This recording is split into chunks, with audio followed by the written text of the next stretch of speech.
grab, and he's going to be sacked.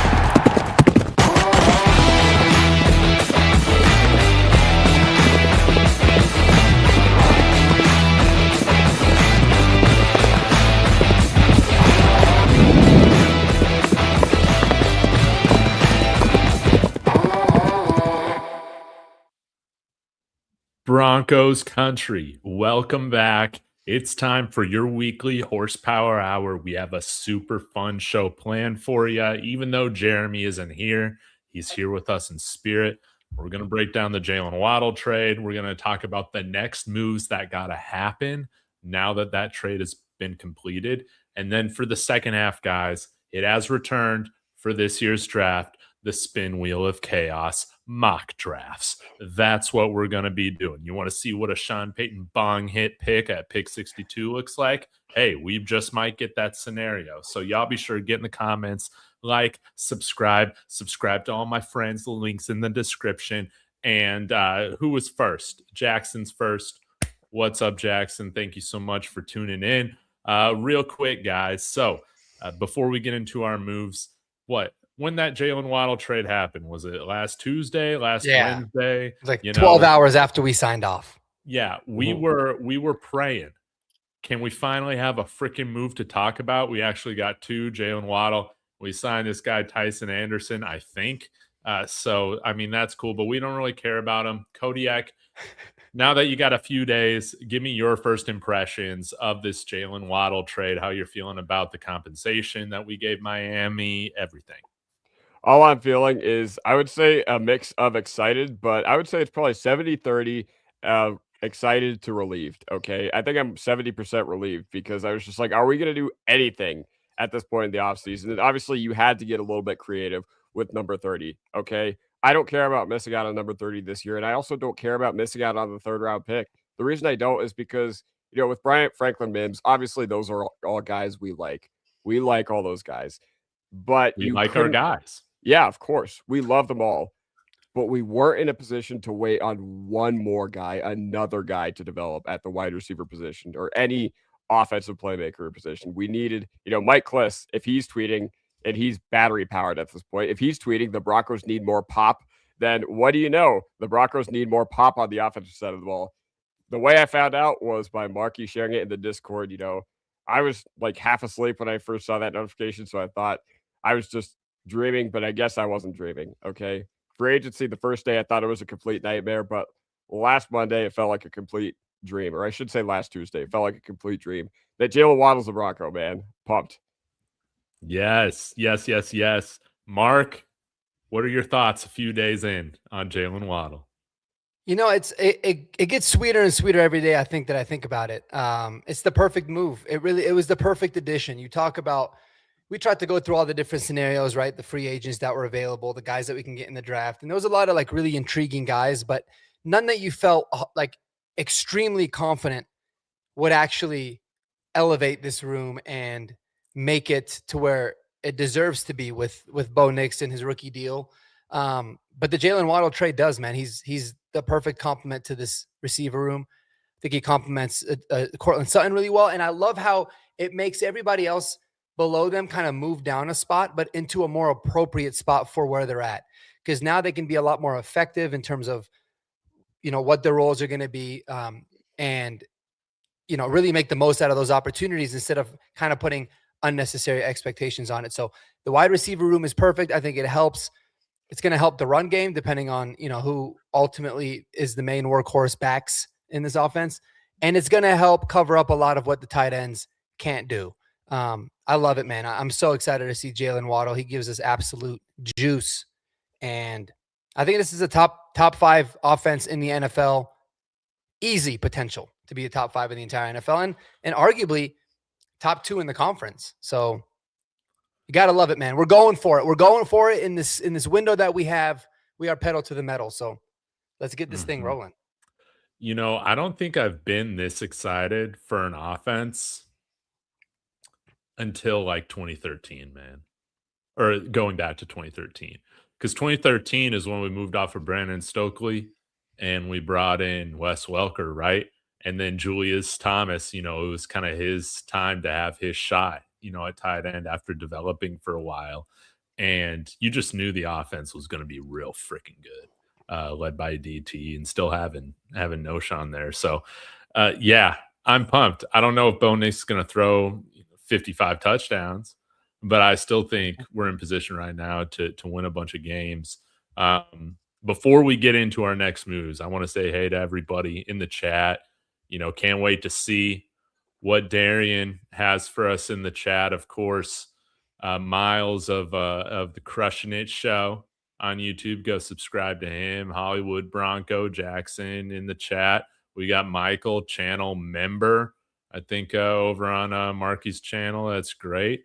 And yeah, and then we got the weirdos from the vertical stream. Welcome. We love you. You guys are awesome. So let's get into it though, guys. And let us know yours in the chat when you're talking about the Broncos. What's one move you want them to make, and what's one draft pick you want them to make? And now that this Jalen Waddle trade has happened, we got to keep the momentum going. So Mark, I'm going to start off with you. Let's go with first our signing or our move. I guess it could be another trade. Let's start there, and then we'll circle back for the draft move. Yeah, I thought about a trade. A trade's going to be a little bit tough. I'd say the one move I really want this Broncos team to make is to sign Cam Jordan to fill in for John Franklin Myers. And there's a lot of different ways you can go with this, but the big reason is because I don't want to feel like we're going into this draft having to maybe reach for a player with the limited picks that we have to fill in that defensive interior role. Because here's kind of the way I look at it. Like I love Zach Allen. I think he's phenomenal. DJ Jones is phenomenal. And I project that like worst case scenario, you could have Malcolm Roach start in that role. And I think he'd be really good. But I kind of view Malcolm Roach as like the Alex Polcheski of the defensive line, in a sense of he's really, really good. If you need for him to fill in at any one of those spots, he can fill in for Zach Allen, DJ Jones, or whoever ultimately, John Franklin Myers last year. But is he going to be the full-term solution?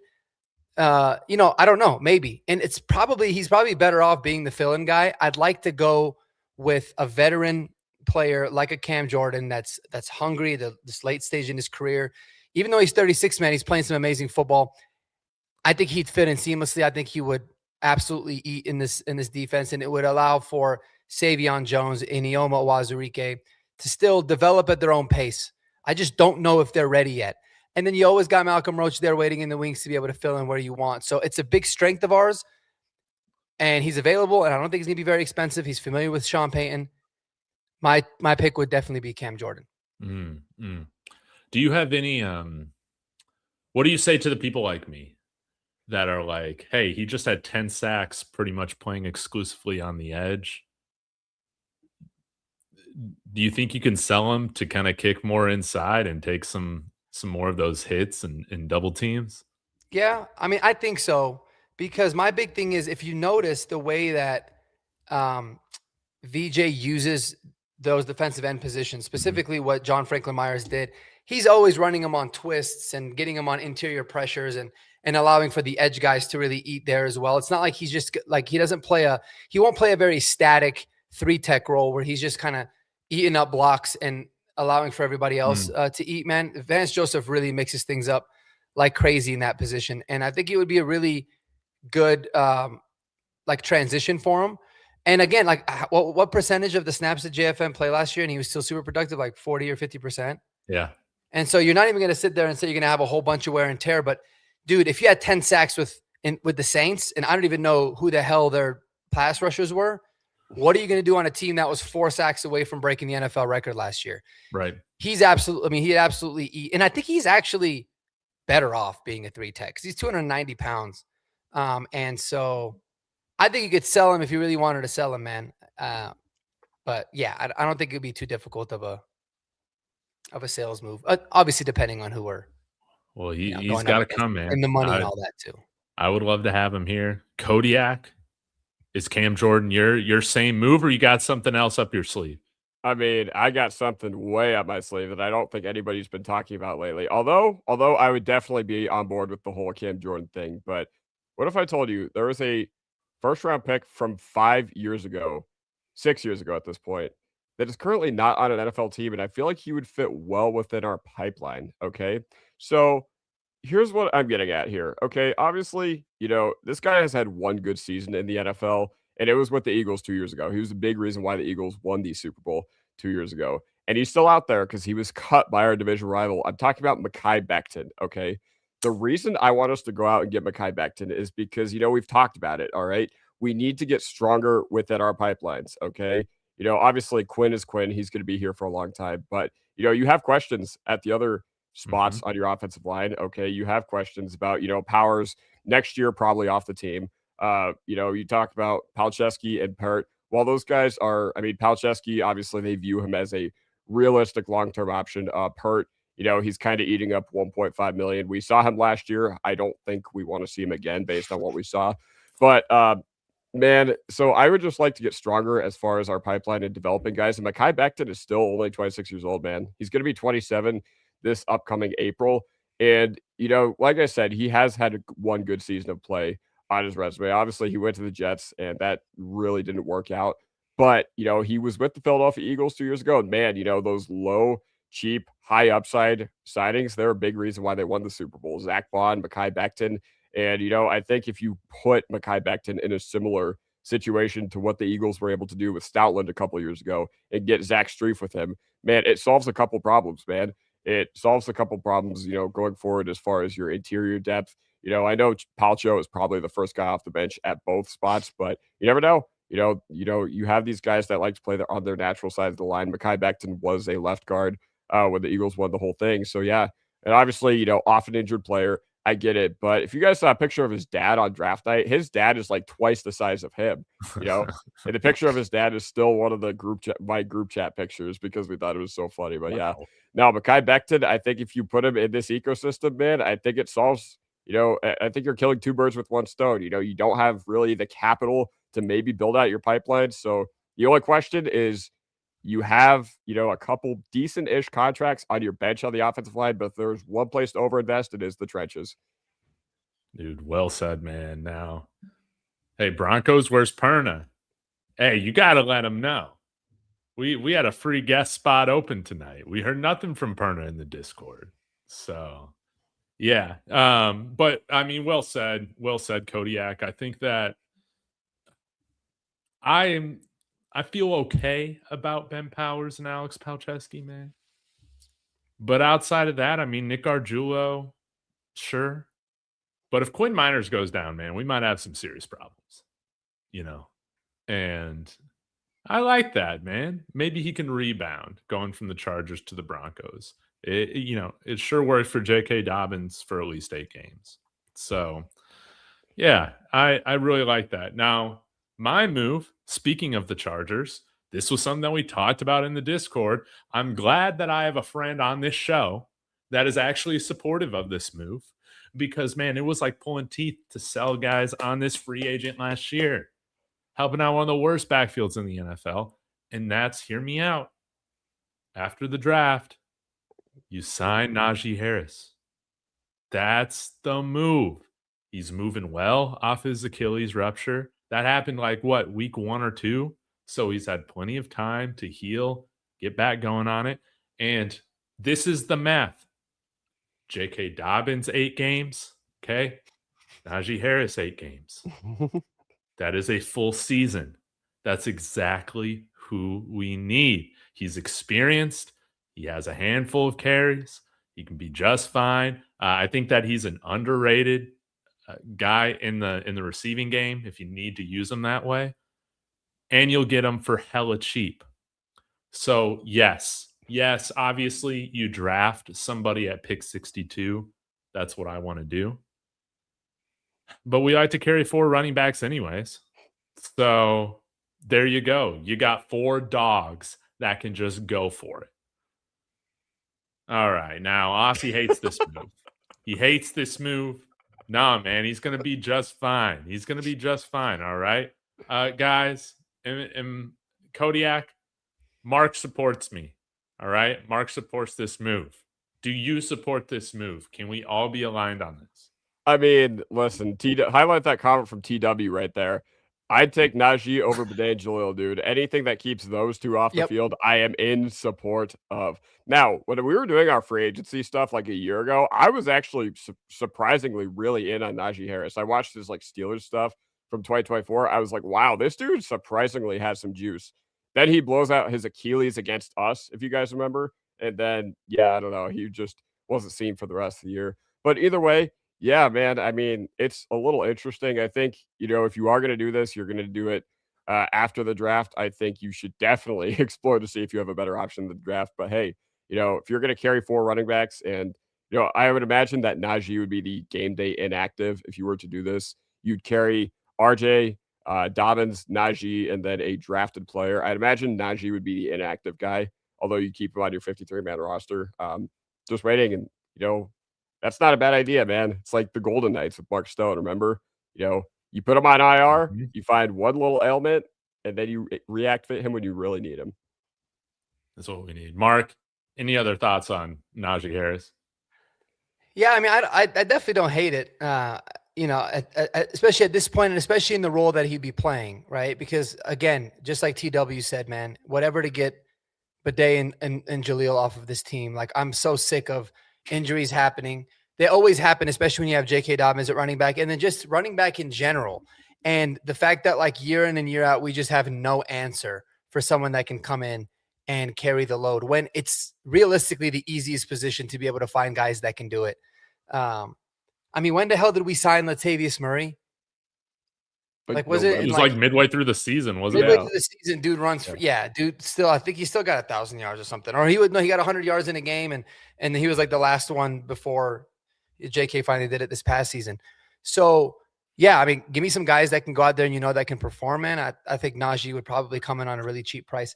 And yes, the key is doing it after the draft, because in case anybody in the chat doesn't know, you sign free agents after the draft, then they do, regardless of the contract, they don't count against the compensatory pick formula. So you're not going to risk losing the 4th and the 7th that you earn from this offseason. So that's why it's slowed down a lot. A lot of teams are going to be doing it, but Brian Robinson might be available, man. There's always going to be backs that can get cut, but I love the idea of bringing in a vet. And you can trust a vet in this offense, and that Sean Payton will at least trust them. Yeah. Should they get thrust into the final 8 games. I will say one thing, though, David.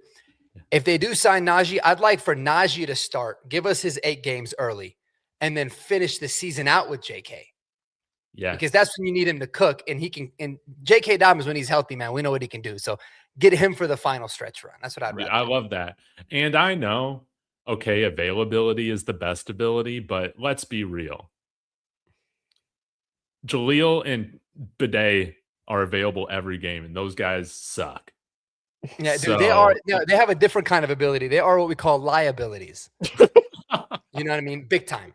And so the best ability is not availability, man. Maybe it is, but the worst ability is being a liability, and that's exactly what both of those guys are. I don't want to see them no more on this. Yeah, I don't either, man. Get some veteran running backs in here, man. Everybody is so sick of Jalil and Bidet in the comments. I'm glad we all feel that way. Now let's get into our draft move. Before we do, I want to shout out, wonderful name, by the way, Broncos Glazer 55. It's an elite username, man. Love that.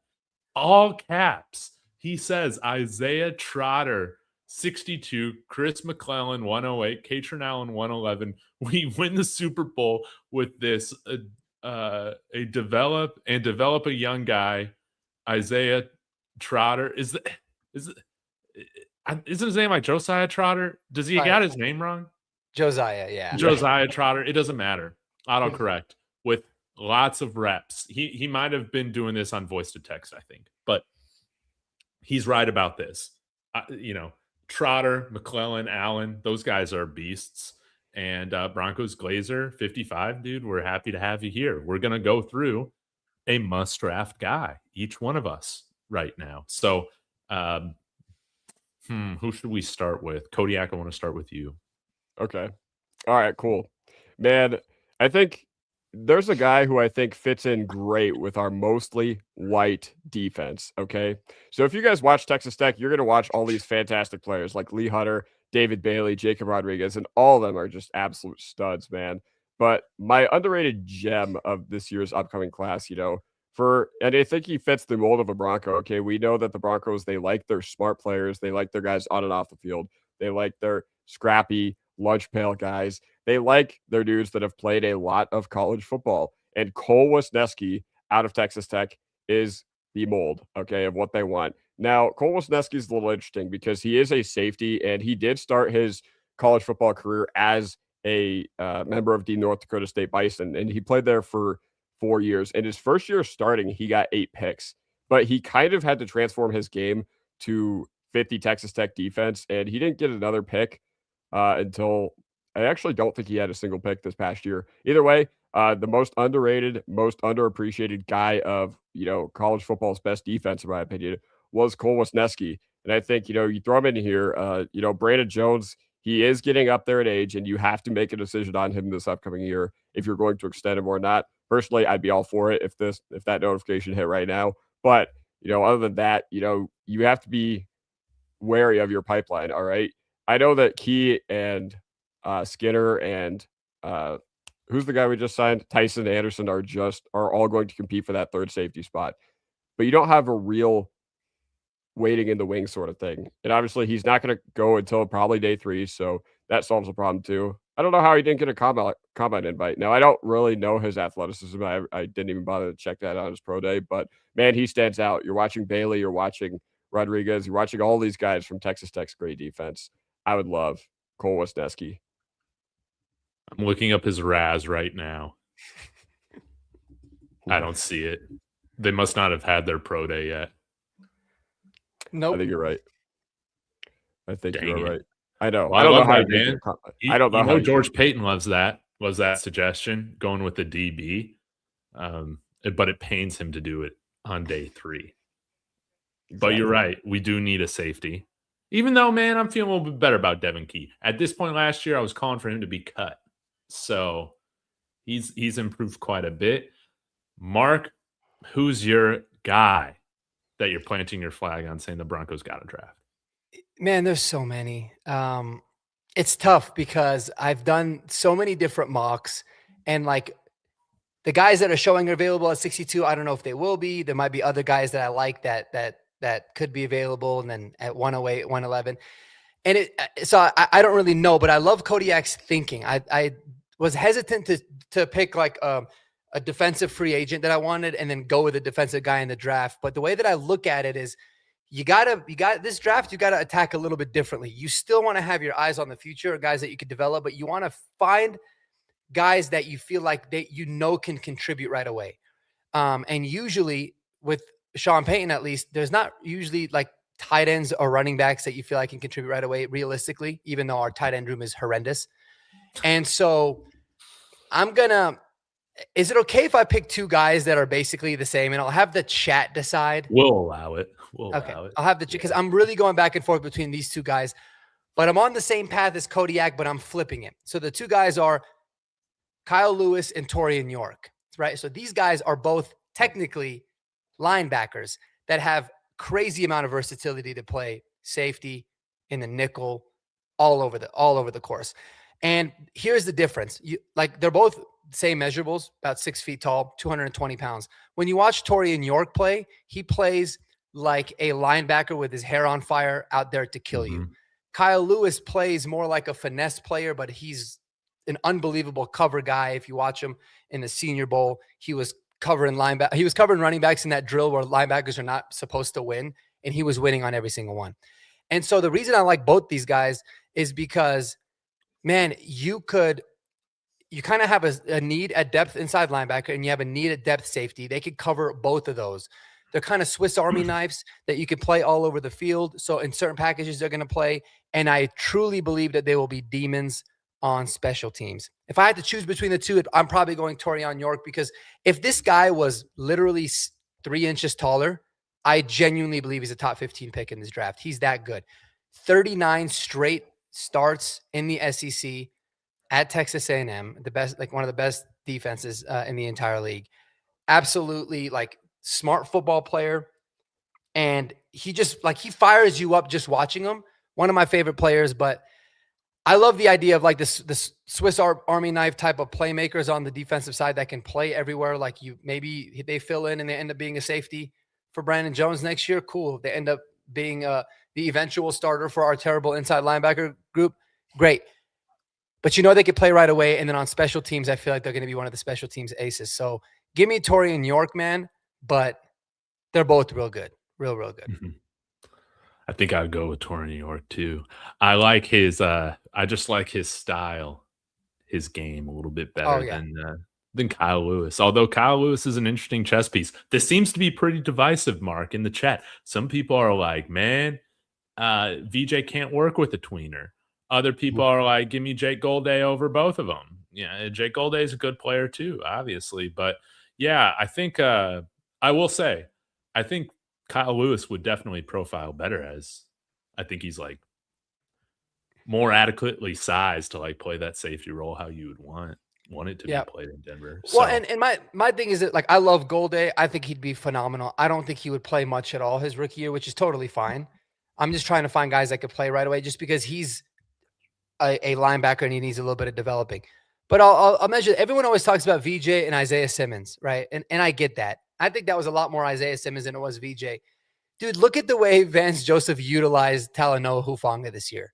It was absolute perfection, man. He used them everywhere beautifully. He had the best year of his career in the box, in the slot, all over the place. The guy was unbelievably effective. You give him another guy like that, but a little bit more physical presence, and put both those guys on the field. Oh, dude, I think it's a beautiful thing. So we could talk about Isaiah Simmons, but VJ's proven that he knows how to put guys in certain positions. I just think Isaiah Simmons sucks because even after he left VJ, he sucked everywhere he's been. Yeah, the guy's been horrible. So that's true. Kodiak.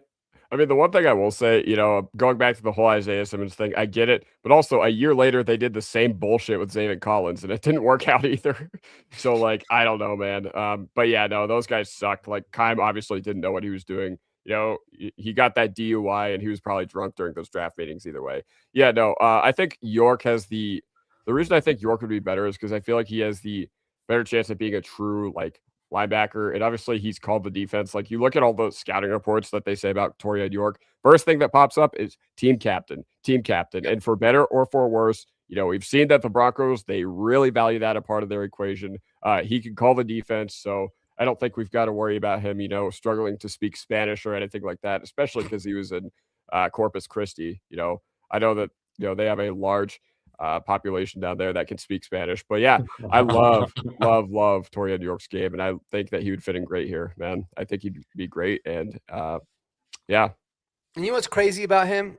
He's only 20 years old. He's not going to be 21 until June. This dude was starting in the SEC, the starting inside linebacker for Texas A&M when he was 17 years old. Incredible. That's insane. It's insane. So he's one of my favorite players. I would even love him at 62. I don't even know if he's available then, but I certainly, unlike the mock drafts always say they're available at like 108 and 111, I would be shocked and absolutely thrilled to get him there. But yeah. I know Broncos Glazers brought up Deontay Lawson, but I think talking about kind of a tweener role, I think Justin Jefferson, the other Alabama linebacker, could kind of factor in there too. I have no idea where he's supposed to go in the draft, but yeah, I like Justin Jefferson's game too from Alabama. But and I think this might be a one that might split the fan base too. But guys, I'm over Jarrett Stidham. I think the Broncos are over Jarrett Stidham. There's no reason for you to put out if you truly love him behind Bo Nix, you're not doing what Tyler Columbus has been saying and leaking this stuff out, saying that the Broncos are getting calls on him and they see other teams see him as a potential starter. Why the heck hasn't he been traded yet? If he's a potential starter, with how weak this free agency is, with how weak this draft is, I'm praying to God somehow we can rid ourselves of Jarrett Stidham. It's a harsh turn on Stiddy, but that chest pass will haunt me. if I'm Sean Payton, I think that we're literally that dumb chess pass away from being in the Super Bowl with a backup quarterback, man. And yes, it's a team sport, but that dude was terrible under pressure when the moment mattered the most. This guy's had years to prepare for it. And if he goes down again, what are we paying? What are we paying him for? $6, $7, $8 million for? It is time to move on. We got Sam Ellinger if you need him in a pinch, right? Go and get. Now I was deciding between two guys, so you guys can decide. It might even be in the 4th or 5th round, guys, and that's where it gets bong hit level, Sean Payton bong hit level. But a Taylon Green or a Cole Payton. Now I would prefer to go with Cole Payton because I think that him being at North Dakota State, he can fit into that our system a little bit quicker, right? He had a great grade under pressure, all that sort of stuff. I think he was the top quarterback out of all the draftable guys against pressure, granted FBS, but comes from a winning championship program. And you love his athletic traits. Still a 9.72 RAS guy, 232 pounds, 6'3". You can deploy him like Taysom Hill, which I have seen actual NFL mock draft people and guys who scout this stuff comp him to a way better passer version of Taysom Hill. We've been wanting Taysom Hill here. How about having a backup quarterback on the roster that can give you some athleticism, that can come in a pinch and run it through the, for a first down, something like that. So Bo Nix isn't getting all those hits. But at the end of the day, Bo Nix is a year or two away from a contract extension talk. Now's the right time to where you draft a guy behind him. We know what we got with Bo Nix now. He's 2 years in. There's no need for Jarrett Stidham on this team. Are you concerned at all that Cole Payton's a lefty? It bugs me. But no. Okay. You know what bugs me more is that would be a third Payton in this franchise. And I don't know if we can handle that. Wait. 4th, right? Payton. Well, Peyton Manning, but like actively. Yeah. You know what I mean? Right. Yeah. I think Cole Payton, to be honest with you, David, I think he's so good that I don't believe we'll have a chance at him in the 4th round. And I don't think teams will. If Trey Lance, that also went to North Dakota State, went 4th overall or whatever the hell it was, 2nd overall, there's no reason that Cole Payton should really fall very, very far. I know a lot of people are weary because of the fact that he's, North Dakota State and all that, and didn't really work out with Carson Wentz either. But Cole Payton is legit, dude. He's really, really good. Like Eli, if you're watching as a Jets fan, screw it. At this point, he's someone to go after. I love that idea. And if he was available in like the 7th round, hell to the yes, I would take him. I just feel like there's enough of these backup guys available, I guess, in just general. I think I'm more of the point right now where I think that there's a lot of backup quarterbacks I'd be cool with the Broncos, like drafting, like Haynes 100%. Or even Taylon Green, What if we took Taylon Green at 108? I don't know if he'll be there, but that would be a fun pick to talk about. It would be bong hit pick. Yeah, that would be a very bong hitty pick. Like I love the idea of drafting a backup future quarterback, but not anywhere before round 7, in my opinion. Just because you already gave up so many assets. Like, dude, those first 4 picks, and we'll see in the Wheel of Chaos, they are extremely important that you hit. Like, not just for this year, but that can be future starters and cornerstones for this team. But yeah, Taylon Green would be fun. Dude, Taylon Green. Yeah, you cut Jarrett Stidham. You can sign Zach Wilson back if you miss on all these guys. I'm just ready. Kodiak, any thoughts on backup quarterback? I'm with Mark. Like, if you're gonna do this, I think you've got to do it in the 7th round because you've hedged a lot on your faith to draft. And honestly, over the past 2 seasons, I think, have they earned the right to do this? Yes. In a big way? No, not necessarily. I feel like their contributions from the rookie class necessarily haven't been good enough to where I'd feel comfortable about using, anywhere earlier than one of our 7th round picks or anywhere earlier than the 7th round on a non-quarterback. And plus, you look at all these other NFL teams, like the Bills had Mitch Trubisky as their backup quarterback for a long time. You know what that tells me? That tells me they're hedging their success on the health of Josh Allen. Okay. The Baltimore Ravens, they had Lamar Jackson as their they had Lamar Jackson, but Josh Johnson as their backup quarterback. So all these great teams, they have horrible backup quarterbacks because you're hedging your bet. And obviously, we were in a position with Stidham going into 2024 at least, to where we could wait it out and just, not give him potential starter money. That being said, I don't know. There's a lot of interesting guys, man. I think Haynes King, a lot of people are talking about in the chat, man. Saw him in Boulder this past August. Oh boy, is he tough. He is tough, man. I know that Georgia Tech's offense is a little strange. They have like 7 option plays and they just spam them all over again. But man, taste God. That'd be a lot of fun too. Yeah, Haynes King's tough as nails, man. So yeah, you can sign me up with him as well. But guys, let's get to the main event, and that is our spin wheel of death mock draft. This is going to be awesome. Let me find the right.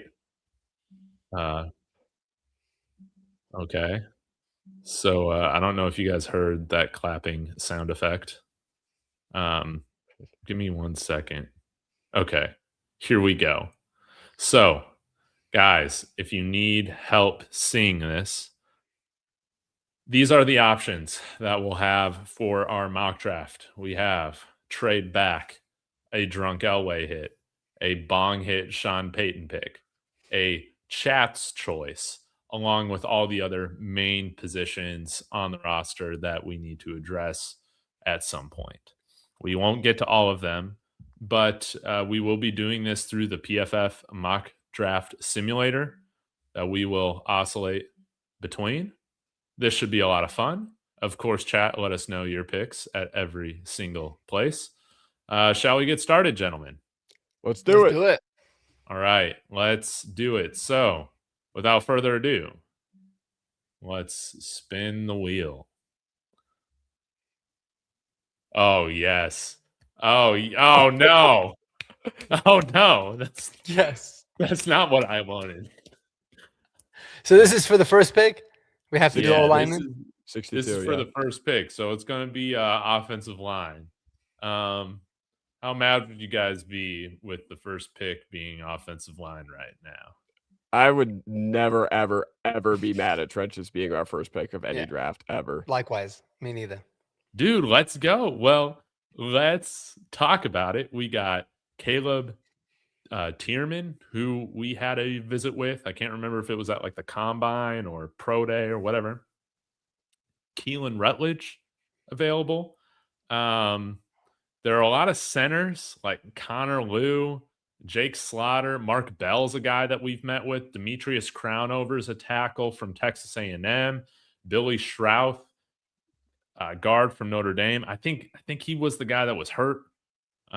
Drew Bowery, we just had a top 30 visit with. He gave up no sacks this year at Boston College.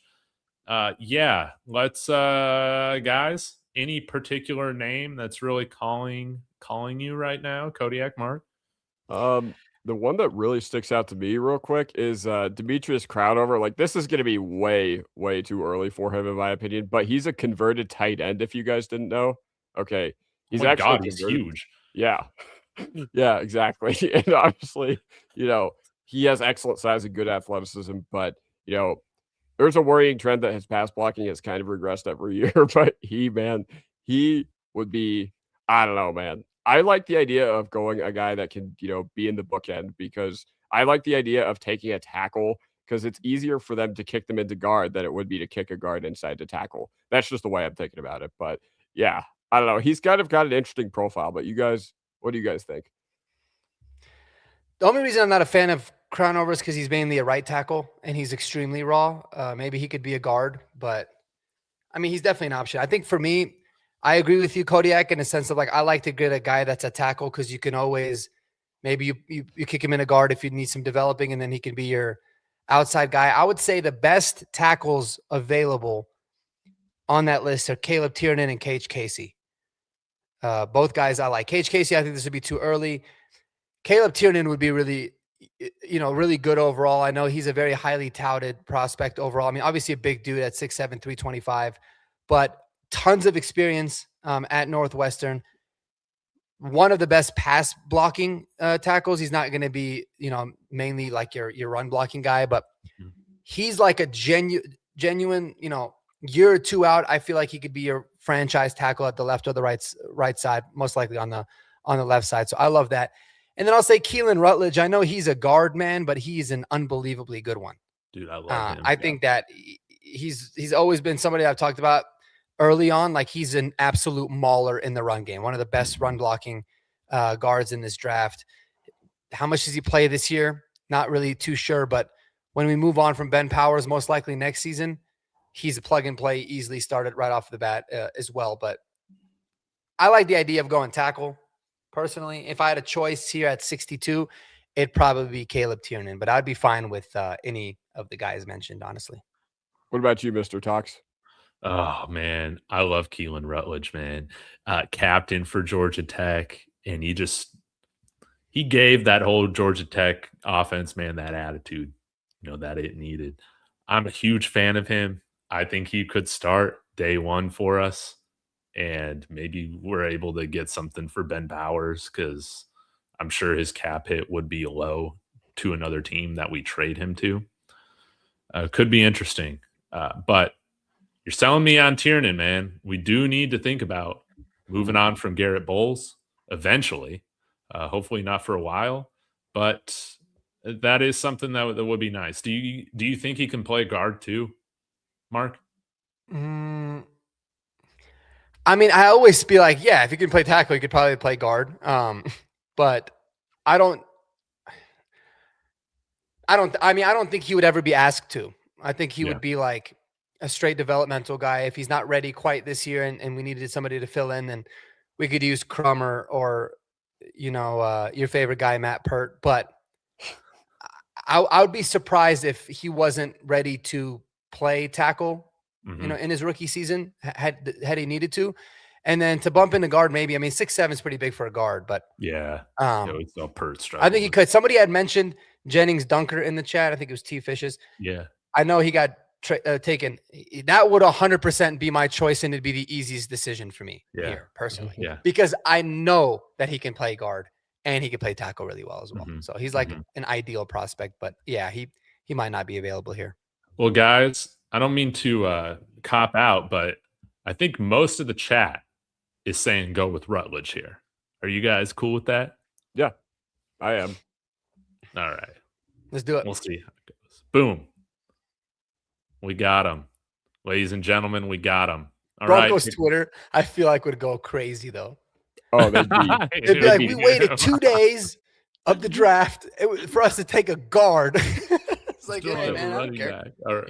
Here's what I'll say. Like 62 is now low-key one of the highest stakes picks of the George Payton era. And I know that everybody wants someone to contribute right away, but trenches is never, ever, ever, ever a bad idea. Ever. Oh, no, here we go. Right on cue.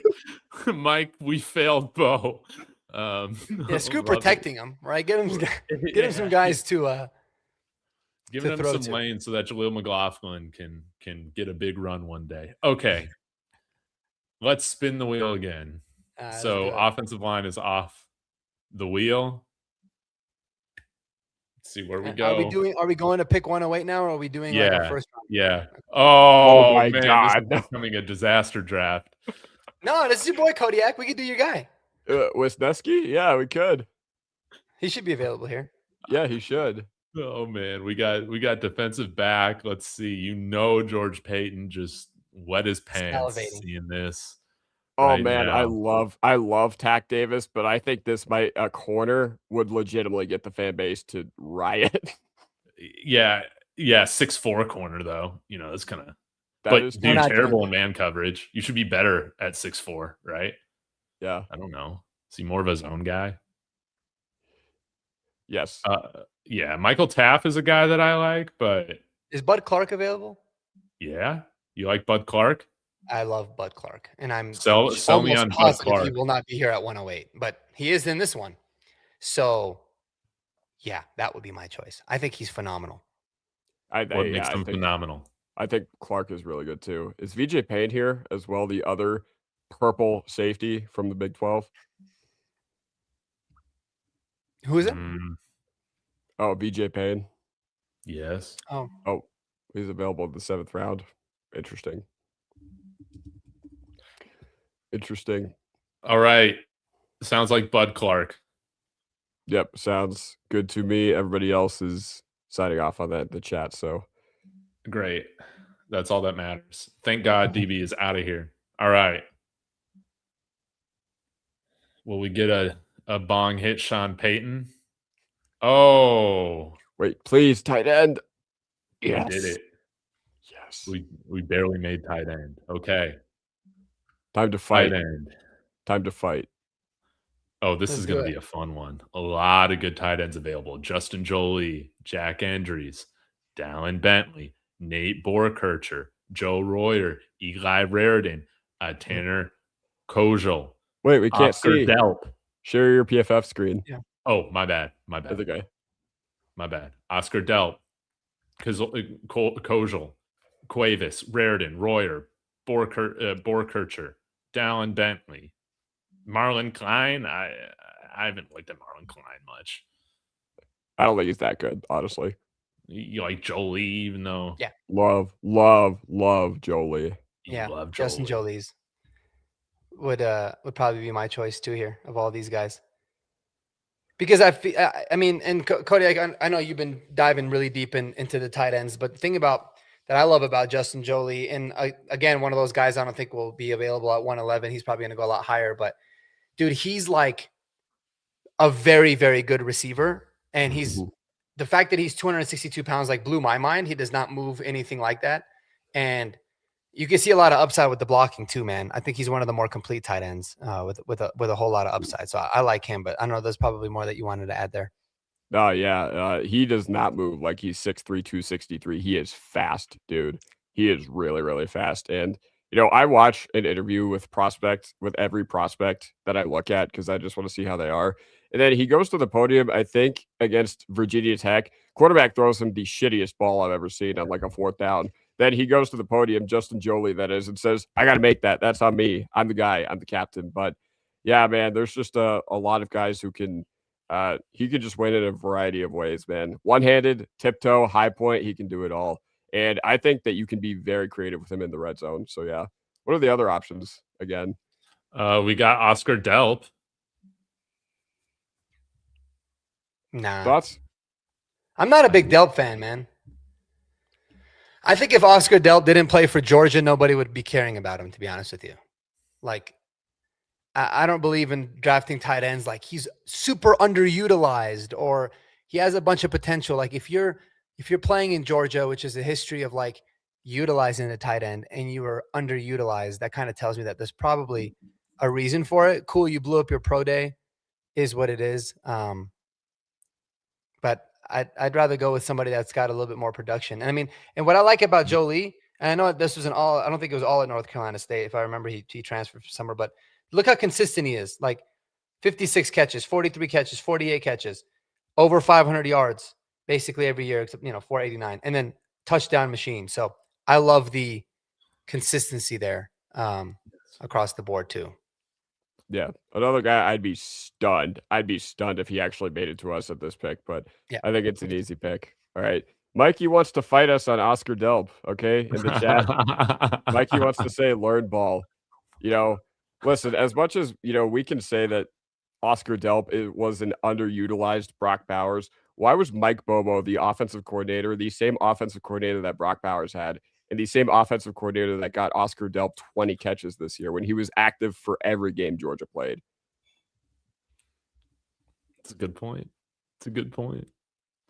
I think I'd go with Jolie here too, man. Yeah, I'd go with Jolie. A few other things I want to touch on. Jack Andrews, he's another guy that if you watch him, you kind of got to watch 2024 instead because he was really good with Mendoza at Cal. He was really, really good with Mendoza. It's kind of like Jordan Tyson, where if you watch 2025 and 2024, you'll see an entirely different player. Dallin Bentley, I actually just finished watching him today, man. He has 1 year of actual production in college football, but he was really good this past year. And, I wouldn't be upset winding up with hardly any of these guys. Like even guys like Delp, I would be very happy if we took, but I'm still going for Jolie. Only one I'd be mad about is Mile Kitselman. Oh, Kitzelman sucks, dude. I'd be mad about that. Yeah, he's so bad, dude. Poor he guy. sucks. I feel bad, but yeah, he is. It's all right. He's the He'll most go. unathletic athlete I've ever seen at the combine. Yeah, but all these other guys like Kojal, Wright, Gillenborg, like I'm interested in all of them. Yeah, Eli Raridan, Daquan Yeah, Wright. we Yeah, love- my guy. We all love Raridan. Man, yeah, Gronkowski. Maybe we can get him later. Guys, I don't know. Maybe I need to watch more Dallin Bentley, but he just, like I said in the chat, he just kind of gives me Adam Troutman vibes. So I might be traumatized if we draft him. Let's take Jolie. Yeah, we'll go with Jolie. All right, love it. let's continue on here. Now we're into the 5th round. Yes.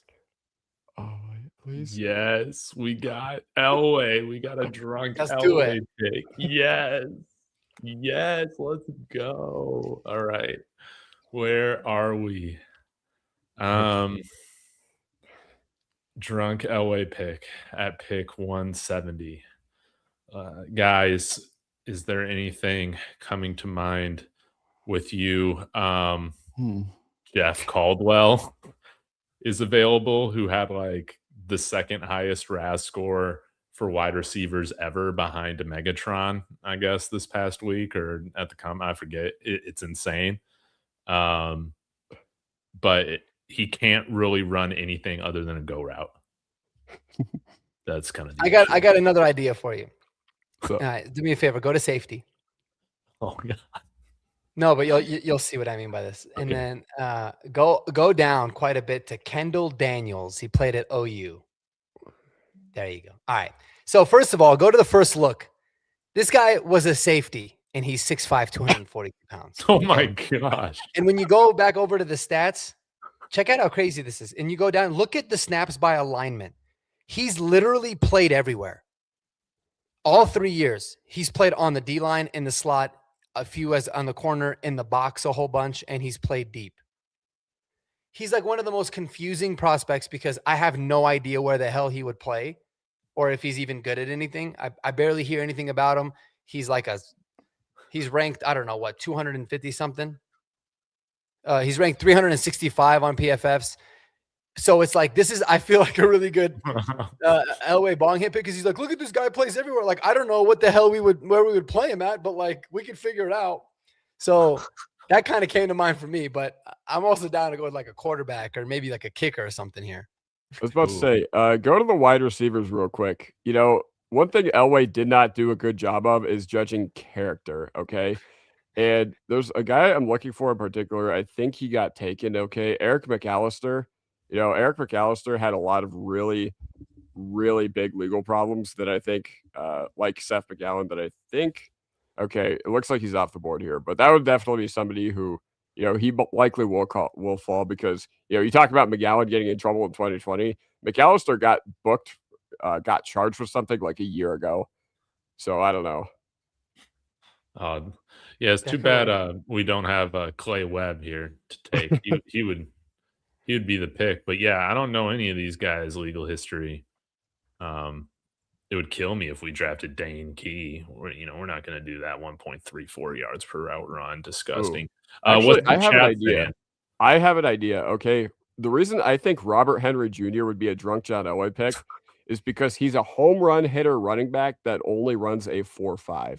All right. And we haven't taken a running back yet in this draft. Okay. Oh my God. And he lost his starting job at UTSA in the second half of the season. Now, the guy behind him, I forget his name, was cooking.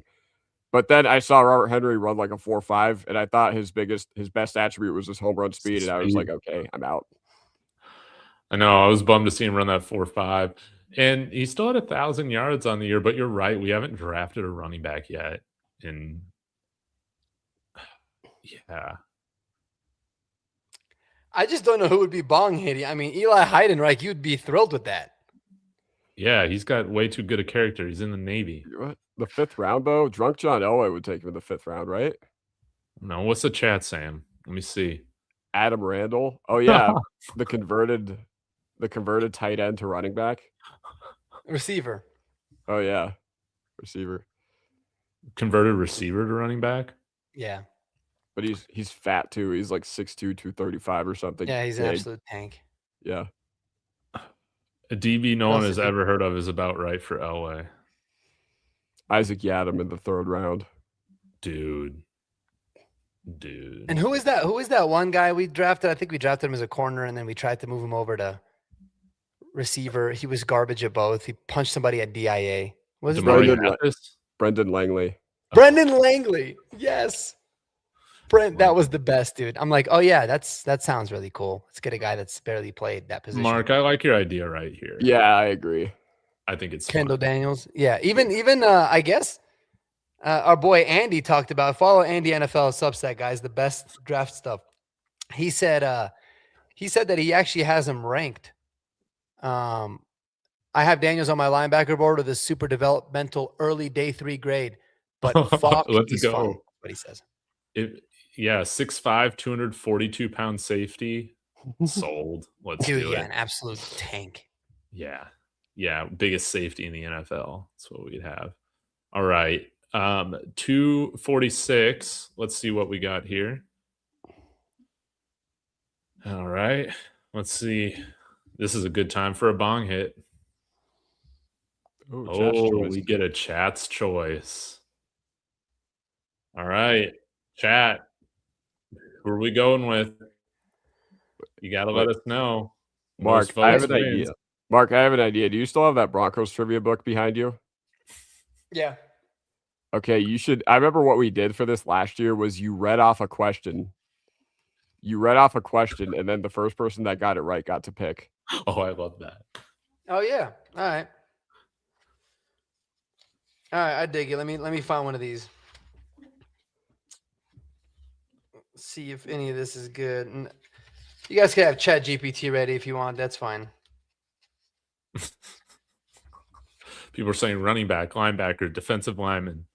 Look up running back or look up linebacker. That's what they're saying. All right, I'll do that in the meantime while Mark's finding this question. Eric Gentry, Savion Sori, Lander Barton, Scooby Williams, Wade Woodaz, who we met with. All right, here's one. It's pretty easy, but it's a good one, and we'll see. I think the chat will be able to get quick with the answers. All right, you guys ready? Yes. How many jersey numbers have the Broncos officially retired?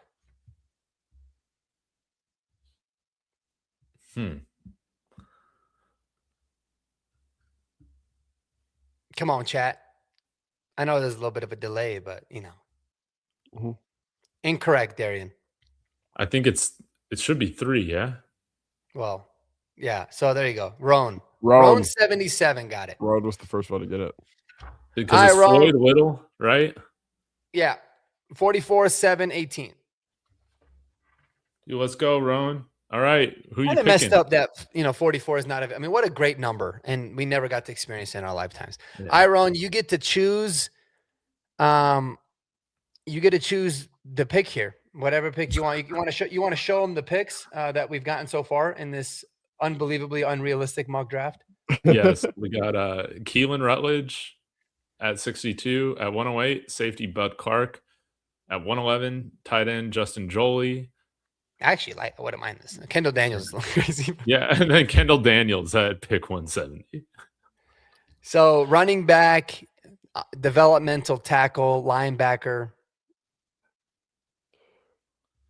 Yeah, Ooh. I mean, we Those got guys Dean I like. Connors available, Jam Miller, Noah Whittington, Jamal Haynes, if you like 5'8", 200-pound guys.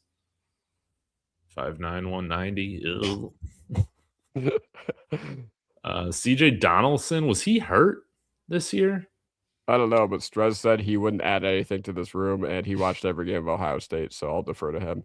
Dude, that's terrible, man. He had 10 touchdowns. You can't add to this room. Dude, I'll take Anthony Hankerson. He's another 5'8", 200-pound guy. I'll take a lot of dudes at this point. Yeah, did Rowan ever get back to us? No. Okay. Sorry, Rowan. We got to go with the next guy. That was Devontae. Ronquillo. Oh, yeah, Devontae 859. Devontae 5'9", it's your pick. You get 30 seconds, or else we're never doing a chat's choice ever again. We also got to take into account the delay, but it's only like 5 seconds, I think. No more 5'8" running backs. No fair amount of delay. Oh, man. That's funny. Yeah, Dean Connors would be fun. Dean Connors would be I fun. mean, we do need a running back bad right here. I know nothing about Trainum. He is. But he's got fun. a 34 elusive rating. I'm not really. He is really fun. Like, he's a prototypical day 3 guy, but he transferred from, I think, Arizona State to Ohio State, and in Ohio State's spring game 2 years ago, he got like a crazy touchdown run, and he never did anything again. Okay, but then he had like 1,000 yards this past year at Toledo, so he's interesting. Yo, the chat has me rolling. They're all pissed off. We keep on Respect selecting. my coast is so funny, dude.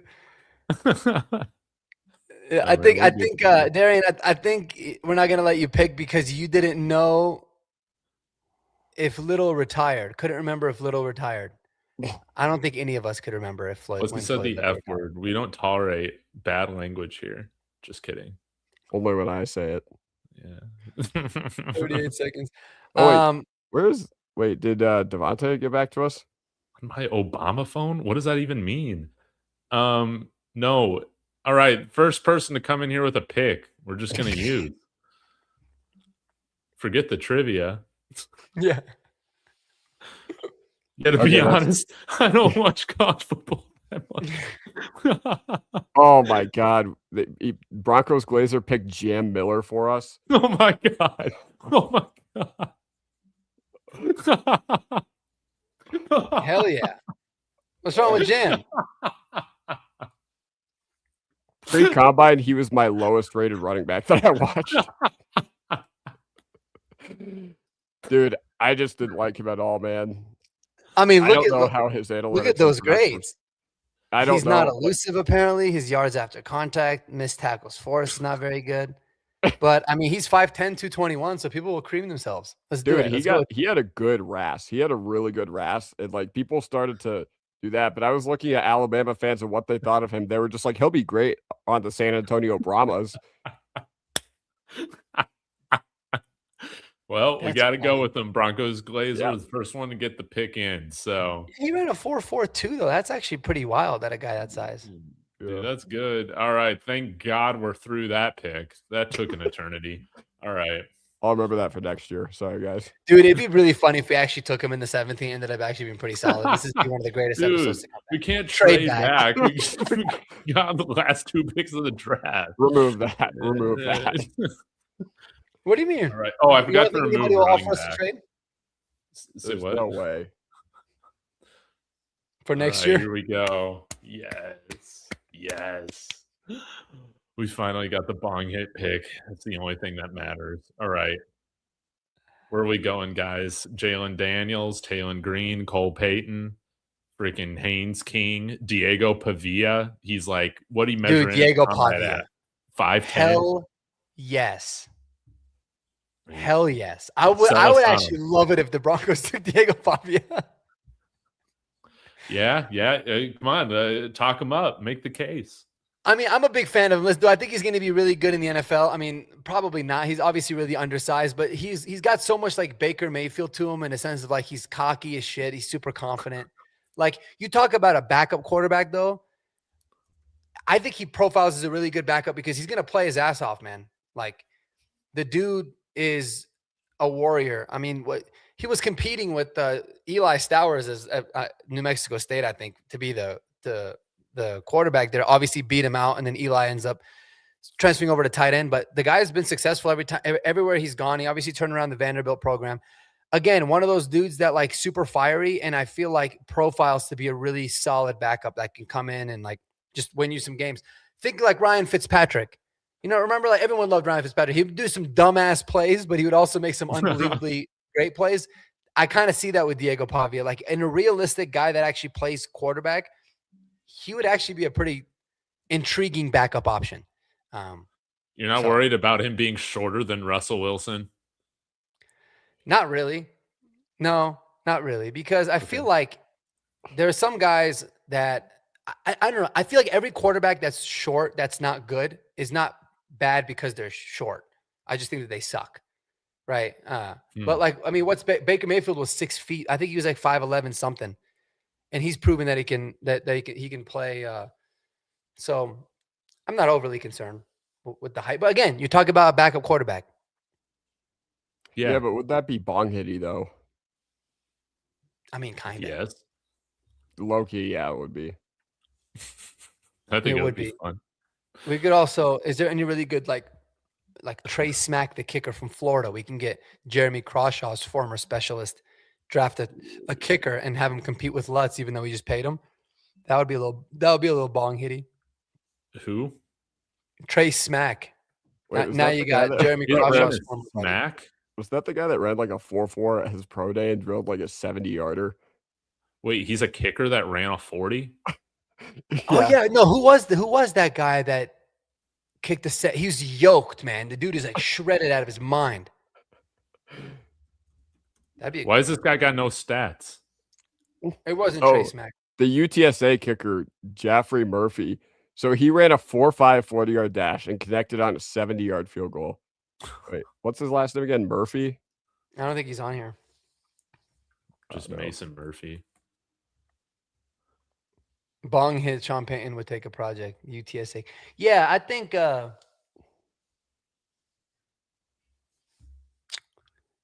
mean, I don't know. I think Pavia would be fun. I think Pavia would be fun. He definitely makes a lot of sense. Yeah. Yeah. All right, we're drafting him. All right, we got one more pick. Sorry, I thought that was the last pick. And we already did running backs. We're not doing that. Yes, defensive line. Let's free. Any tight ends that play basketball available? Yeah, no shit. I was like, I didn't even know how to look that up, but I was literally thinking that. All right, guys, we did it. Let's go ahead and take a look. What position are we doing? Defensive line? Yeah. Defensive line. You want to include edge with this too? Yes.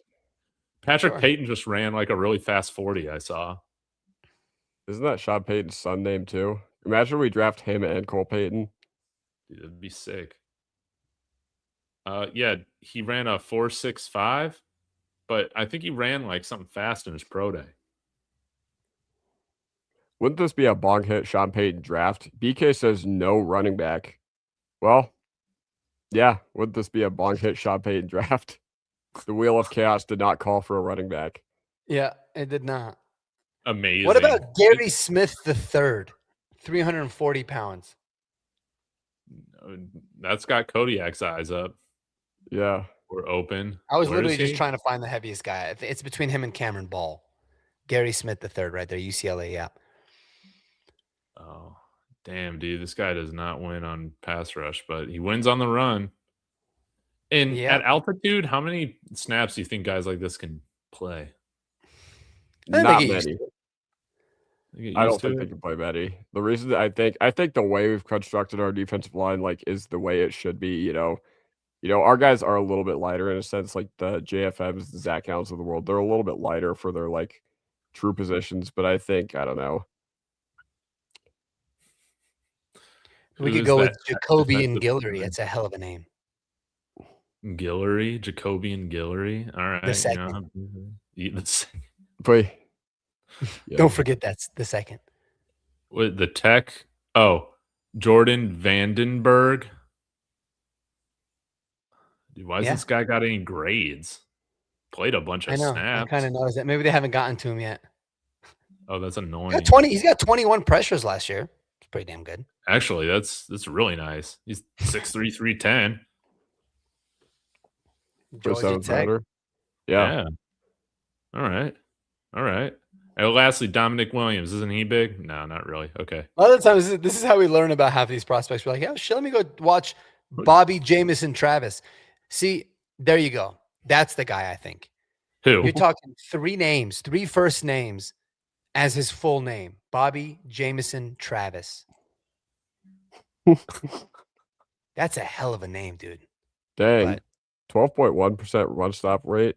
And wow, 84.6 run defense grade, and we still don't have like, I don't know. We still just need a little bit more size on the line, don't we? Yeah, I I'm mean, gonna we look could up use his it. He's 6'4", RAS. 322. He hasn't done a RAS yet. Let's see what NFL draft buzz comped him to. I'm pulling this up right now.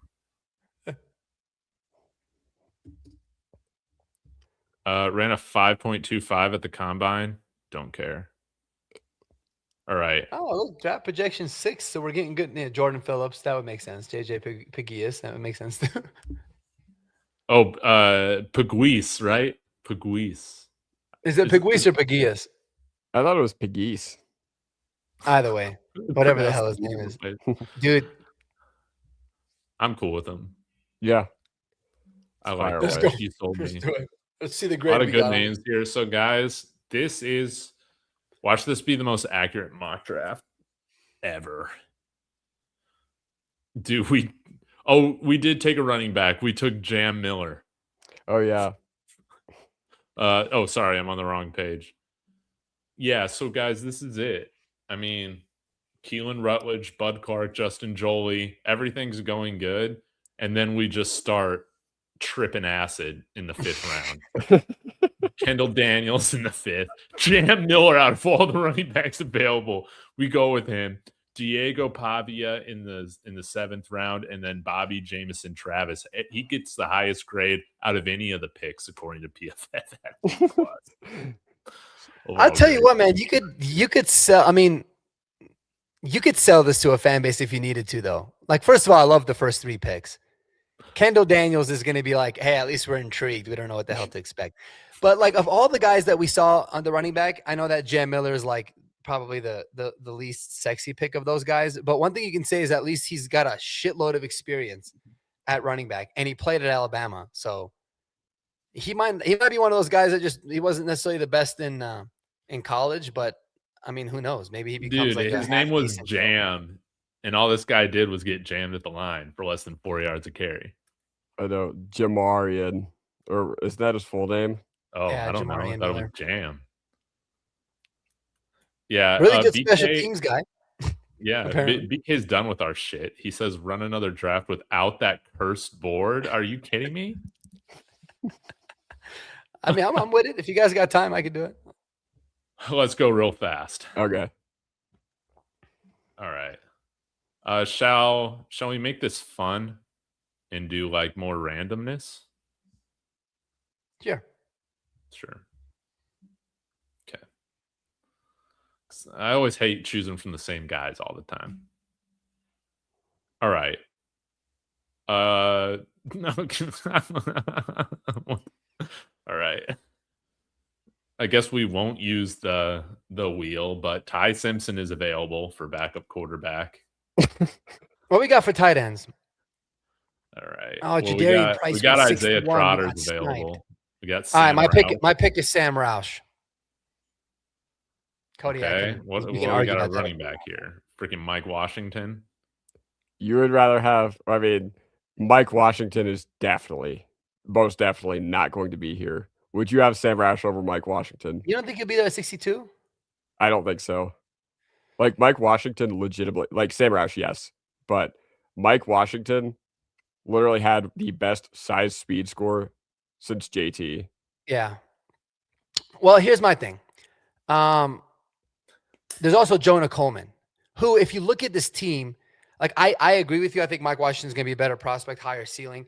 But if you look at kind of like what we need now, couldn't you make the argument that like Jonah Coleman would actually make maybe more sense? Because he's not going to wow you, but man, he's just solid across the board. A shitload of experience. He's a big dude.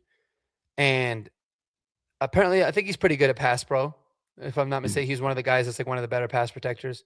Yeah. So like you feel like no drop. Jadarian Price, has 0 drops in his entire NFL career too. I learned that today as well. But I mean, that's why I look at it like I would love Mike Washington, but I feel like Jonah Coleman would actually have a higher chance to play. Same thing with Sam Roush. So I like Sam Roush a lot for this team also. But I mean, shoot, I'm good with David. If you want to make the decision, I guess we'll do it between Mike Washington and Sam Roush. I'll let you decide. Yeah, I will jump off a bridge if we don't select a running back here if these guys are on the board. So All right. I'm going to go with Mike Washington. I dig it. Sorry. Sorry, Bronco Glazers. He wanted Anthony Hill Jr. really bad. Oh, well, hey, I like Anthony Hill Jr. Okay. We will continue on here with pick 108. Again, Jonah's good still backup here. quarterbacks available. Garrett Nussmeier, Drew Hauer, Jonah Coleman still available. Dante Corleone if you wanted a big fat guy. All right. All right, so we got our running back. Let's check out tight ends and linebackers. You guys go with that? Or that's we probably get a good idea. We need a draft for needs. Yeah, a little mix. Deontay Lawson. Not a big fan. 6'2", 230. Okay. We got Jolie Andrews, Bryce Betcher. Delp, Oscar Delp. Way down here. Right next to my guy, Jack Kelly. I think the tight end pool is a little thicker than the linebacker pool, so we should go linebacker with this pick.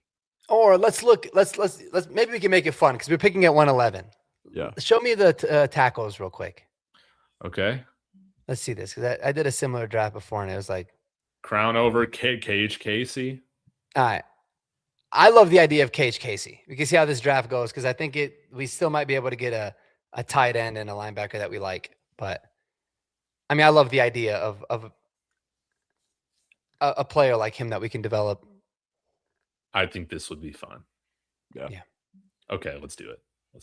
Cage Casey off the board. Our next Ryan Clady. Now it's basically going to be the same.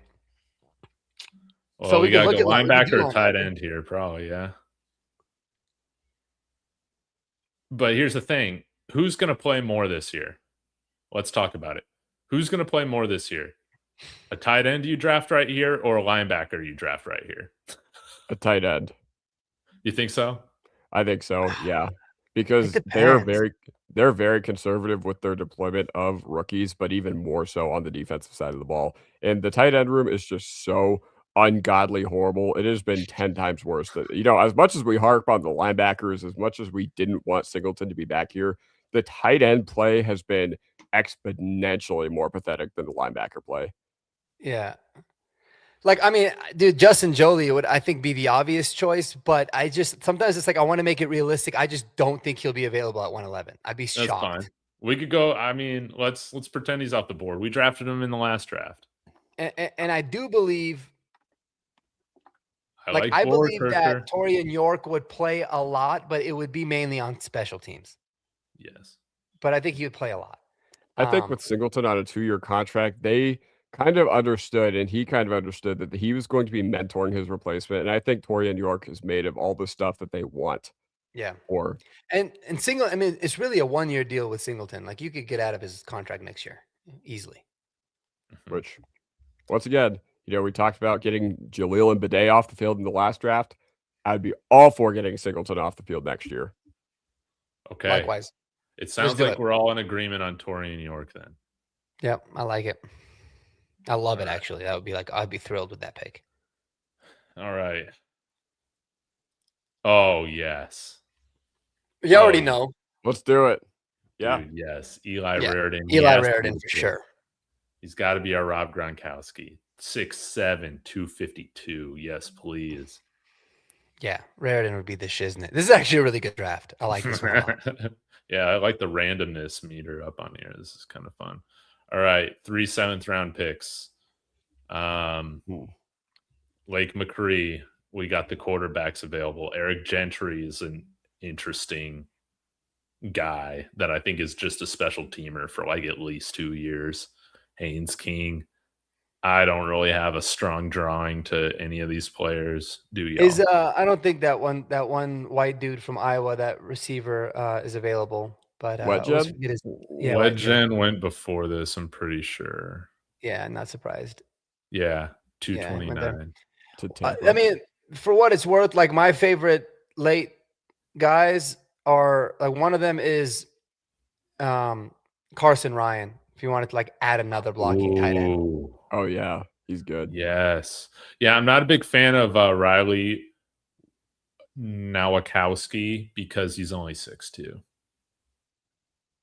Yeah. Need taller tight But then we ends. could also look at, I mean, I guess it doesn't really matter. We could look at defensive interior because I don't think we took any defensive linemen. No, we haven't, but screw it, dude. We'll draft my BYU guy, Carson Ryan. Yeah, it's all going to be the same at this point. Yeah. Okay, you want to look at defensive linemen? I mean, maybe we should go with Bobby, Jameson, Travis. You got a B+ for him. Right? Brandon Mikey- Cleveland, was he Mikey good? said At all? the guy up at the very top, the Georgia Tech dude, is going to pass the name test. I think it's very true. Jordan Vandenberg. I just feel like I know how he looks, and I've never seen a picture of him. I'm gonna look him up right now. Yep. He looks exactly like you think he does. Wait, hold on. Like a straight Viking, dude. Yeah. That's Jordan Vandenberg. That makes perfect sense. Yeah, There he is, man. In all of his glory. yeah. I mean, he looks like a he ball player. recorded a 10 out of 10 on the Raz. What? Dude, I just saw it what? on Twitter. Yeah, hold on. Let me make sure that this is legit though, because I think it was on his. Yeah. His Raz score is 10. Oh my God, we're definitely drafting him. We He ran a love Raz. 4.94. He ran a 4.94 at 310 pounds. Oh my. Only behind Jordan Had Davis. a 36-inch vert, 9'11" broad. Yeah, damn. Dude, and he did a shuttle. Okay. It's Sold. decided. Yeah, He's now one of my guys. Boom. Instantly. Dude, and I feel like, honestly, I feel like NFL front offices, when they get to this point of the draft, they're just like, what's the RAS score? Screw it, take them. Because it's like, Right. how much info can they actually have? I mean, I know they got scouts out there, but I'm sure some of them are like, screw it, man. Like, let's just go with the RAS guy that we're probably not going to have, we want to fight for him as a UDFA. So that's how they do it. Kodiak. You're Yes. a Dean Connors guy, right? Oh, I love. Sell us Dean- on Dean Dean Connors. Okay. So Dean Connors, once again, no idea how he didn't get a combine invite, but he is a powerful runner with underrated playmaking ability. Okay. If you watch Houston and you're watching to see how Tanner Kojal looks, I promise you, Dean Connors is also going to stick out to you. He's also an analytic demon. Okay. He was a super productive player for 4 years of college football. He can be lined up anywhere. Really like his short area quickness. Now, the problem with him, gargantuan workload in his college football career, but you know what? That doesn't really matter at this point in the draft. You know, Jaleel McLaughlin came in to this building with the most carries ever of any college football running back ever. And my favorite thing about him is that anytime he's there for a rivalry game, he gets up for it, man. Especially the Big 12, man. I remember him against Arizona this past year. You know, he also tore up Houston 2 years ago before he transferred to Houston. And he has a dominant receiving profile, very steady production, played some kick return. Once again, get Bidet off my team. No, dude, he does profile as like a perfect 7th rounder. And I was blown away when I saw that he was 206 pounds. Cause just like you said, he runs like he's 225, 230. Yeah. Dude is Big. yeah, but I knew he was a good receiver, but good Lord, I didn't know he caught it like 61 catches in 2024. That's pretty insane. So I'm a Dean Connors guy. Let's finish this thing off and draft him. Okay. Let's see how they like this one. They're going to punish us for skipping on Jolie. Wow, they're punishing us for not drafting Ty Simpson. D+ for Mike Washington Jr. Whatever. Imagine one of these analysts goes like, we get Mike Washington at 62, and one of these analysts is just like, why did they not draft Ty Simpson? He was BPA. Yeah, exactly. Dude, A for Eli Raridan, though. That's and Carson Ryan, B+. We'll take that. Yeah. Dude, I actually love this draft. I mean, you talk draft about Fire. a good mix of like, 2 running backs. I love it. That means Jaleel and Bidet are gone. You got your developmental tackle. You got your future starting linebacker, and then 2 tight ends, which means Lucas Kroll and Nate Atkins are probably gone. Yeah. So It still leaves a spot for Drew Sanders, baby. yeah, Yeah. on the side workout field. How many times we heard that? Drew Sanders doing field work off to the side. That's basically where he's been spending all this time. Poor guy. Remember in the playoffs when they used their IR activations on Kroll and Sanders on the same day? I think it was like back-to-back days where they used one of their designations on Kroll and Sanders, and neither of those guys got activated, but that was Yeah, what the common heck? gold. Well, they did Caleb Like- Lohner too Oh yeah. before. I was terrified. I was like, dude, what the hell is Sean Payton going to do? And then they're like inactive. I was like, all right, perfect. They're just trying to get him some money. But I thought he was going to be our secret weapon. Dude, guys, this was a lot of fun. Thanks for going late with me. Chat, you guys were absolutely fantastic, as awesome. always. Again, be sure to like, subscribe to all the channels. Links to them are in the description. Real quick before we wrap things up, Kodiak, Mark, what do you guys got going on your channels that people can be looking forward to? Kodiak? Just some draft content. Like I'm gonna make a video pretty soon here about the best free agents that are still out there. But man, it's almost, you don't really know when it's time to switch from free agency to the draft. But I think we're pretty much done as far as free agency goes. Well, we never started free agency, so it's yeah. But I don't know. But yeah, I'll put out some draft stuff. I know Mark is going to as well. Sub to his channel, NFL Mark Draft, because he does fantastic work. And yeah, man, the draft grind is beginning, a month from now in Pittsburgh, and it feels like the draft this year is super early. It's April 23rd. I feel like we were just waiting all April last year for that. It's a month away. Happy about that. Month away today. Mark? Yeah, no, same thing here, man. Just a lot of draft stuff on the Broncos channel. It'll be all like draft related stuff for the Broncos, kind of maybe comparisons between two guys like Max Clare versus Sam Roush, making the case for both. Kyle Lewis versus Torian York, those kinds of things I've really been enjoying doing.